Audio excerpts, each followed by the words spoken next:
Good evening and welcome to Pakistan Today from our Islamabad studio. I'm Victoria Lane.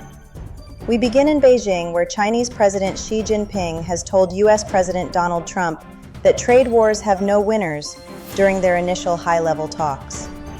According to China's Foreign Ministry spokesperson Mao Ning, both sides achieved what she described as balanced and positive outcomes in the discussions, signaling cautious optimism in economic relations between the two major global powers. Xi Jinping also highlighted what he called a turbulent global environment, stressing that China and the United States should act as partners rather than rivals in the interest of global stability and cooperation. Following the talks, President Xi Jinping and President Donald Trump visited the historic Temple of Heaven in Beijing. The two leaders arrived at the 15th century landmark after their meeting at the Great Hall of the People. Donald Trump described the discussions as great, although he did not respond to questions regarding Taiwan. Chinese officials later reiterated that Taiwan remains the most important and sensitive issue in US-China relations, underscoring continuing strategic differences despite diplomatic engagement. Turning now to the Middle East, Iran says it has tightened its control over the Strait of Hormuz and will no longer allow U.S. weapons to pass through the strategic waterway to regional bases. Iranian military officials claim the strait is now under coordinated armed forces oversight and could become a significant source of revenue and geopolitical leverage. In a separate development, Iranian Foreign Minister Abbas Araghchi has demanded the release of 4 Iranian nationals detained in Kuwait over an alleged infiltration attempt, further adding to regional diplomatic tensions. We now go to Islamabad, where Pakistan is preparing to enter a new phase in international capital markets with the launch of its first ever Panda Bond. For more on this development, we are joined by our correspondent, Sarah Williams. Thank you, Victoria. Pakistan's entry into China's domestic bond market marks a significant financial milestone, with an initial issuance worth $250 million as part of a broader $1 billion program.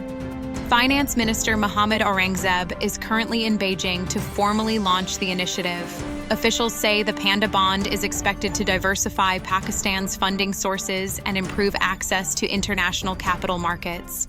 The move is also being viewed as a signal of growing financial cooperation between Islamabad and Beijing. Market observers believe this could help strengthen investor confidence if implemented successfully.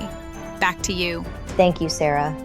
Moving on, the United States has returned more than 250 stolen antiquities to Pakistan during a ceremony held at the Islamabad Museum.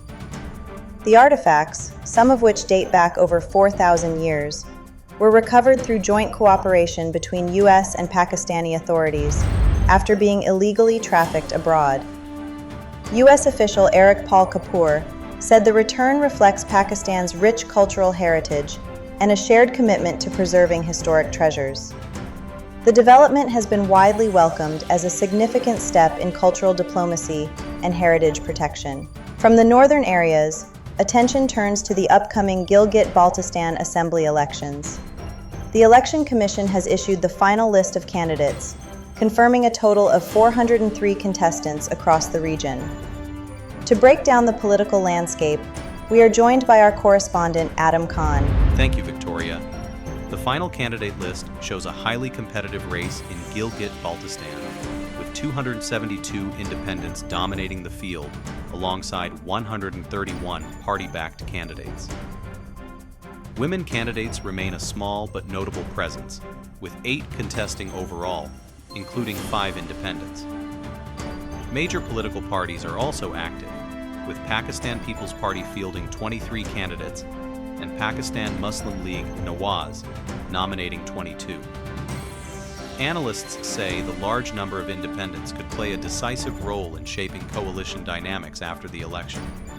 Back to you. Thank you, Adam.